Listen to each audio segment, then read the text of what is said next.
Kung trabaho ang hanap mo,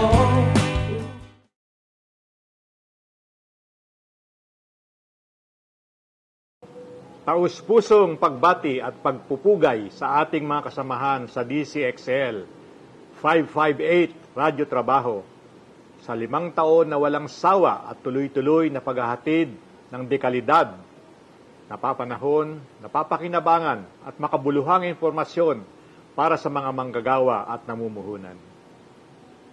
Kasama at katuwang namin kayo sa misyong itaas ang antas ng pamumuhay ng mga manggagawa sa pamamagitan ng pagtatampok ng mga programa at serbisyo ng pamahalaan, partikular na sa usapin ng trabaho, negosyo at kabuhayan.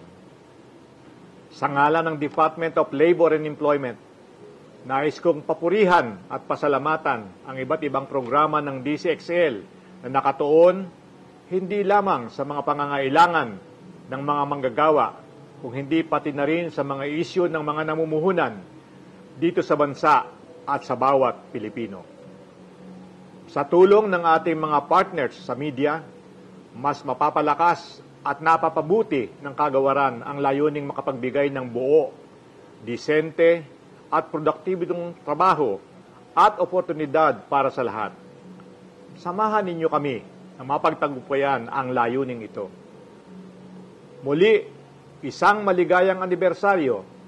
Hangad ko ang isang makabuluhang selebrasyon para sa lahat ng bumubuo ng Radyo Trabaho. narito ang minipinti mo, trabaho.